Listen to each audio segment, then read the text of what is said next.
Et pour nous donner davantage d'éclaircissements, nous avons le plaisir d'avoir en ligne son Excellence, Monsieur l'ambassadeur Medhat El Melighi, ambassadeur d'Égypte au Cameroun et ex-adjoint du ministre des Affaires étrangères.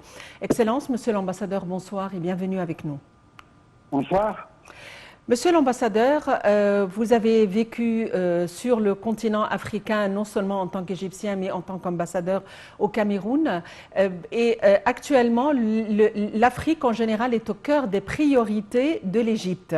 Le chef de l'État, lors de sa tournée africaine, a souligné l'importance de renforcer et de reprendre la coopération et la coordination avec les différents pays africains.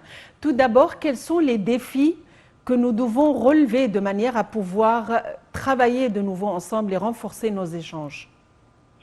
Bon, alors, premièrement, bonsoir. Et je voulais dire que c'est très important de souligner que le président Sissi, dès qu'il a pris le pouvoir, a eu comme priorité l'Afrique. L'Afrique n'a pas eu cette importance dans l'ère qui était juste avant. Et son Excellence avait, dès qu'il a pris le pouvoir, a fait plusieurs visites sur le continent africain. On peut parler de Côte d'Ivoire en 2014, ensuite l'Algérie, l'Éthiopie en 2015, comme première fois de Gabon, Soudan, Rwanda, Éthiopie. Et finalement, la tournée actuelle de son Excellence. Certainement, ça coïncide avec la réunion des côtes de la Comissa, mais en même temps, indique à quel point le président pense d'une manière africaine, si on peut le dire. Alors, pour le moment, cette tournée vise à renforcer les relations bilatérales avec plusieurs pays. Une d'entre elles, la Zambie par exemple, et partage avec l'Égypte une vue stratégique sur le conflit russo-ukrainien, de sorte qu'on peut résoudre ce problème dont l'Afrique a été le premier à être touché par ce malheur.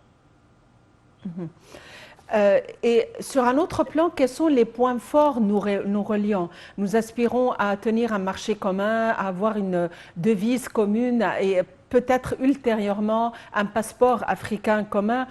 Quels sont les points forts qui nous relient ensemble en tant que pays africains? En ce qui concerne ces rêves dont vous venez de parler, ça prendra encore du temps. Mais pour le moment, il y a le marché commun qui a commencé avec la Comissa, avec l'accès à tous les pays, les pays de l'Est aussi. Et le président essaye de renforcer encore une fois comment est-ce qu'on peut travailler avec les pays de manière au moins bilatérale pour le moment. Cela dit, on travaille toujours sur le plan multilatéral, mais c'est plutôt bilatéral parce que les pays africains manquent de stratégie, pas de stratégie, je veux dire, d'infrastructure, si on peut le dire, pour un réseau qui sera plus fort. Mais l'Égypte, comme pionnier dans ce domaine, essaie de tout son mieux de guider les pays africains pour une meilleure vie économique et développement. Oui, la formation du COMESA, dont l'Égypte a assuré la présidence et a remis la présidence aujourd'hui à la Zambie, c'est la formation peut-être qui serait la plus grande au monde et la plus importante au niveau de l'échange et du commerce. Quelles sont ses caractéristiques et ses spécificités? Qu'est-ce qui rend cette formation aussi importante? Bon, cette formation comprend un certain nombre de pays les plus forts en Afrique, économiquement, et en même temps un marché qui est grand, qui s'étend toute la région de l'Est et du Sud. Alors, cette région-là peut être la noix d'un marché commun africain un peu plus tard, et on peut l'élargir. Alors, il est très important de renforcer les relations. L'Égypte a déjà plusieurs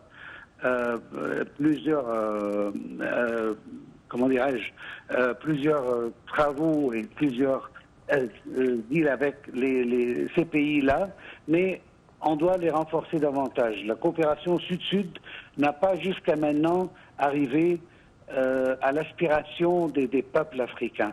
Et je pense que cette étape-là va peut-être donner un pouce à que ces relations soient plus renforcées. Excellence, Monsieur l'ambassadeur Medhat El Meligui, ambassadeur d'Égypte au Cameroun, je vous remercie infiniment pour votre intervention.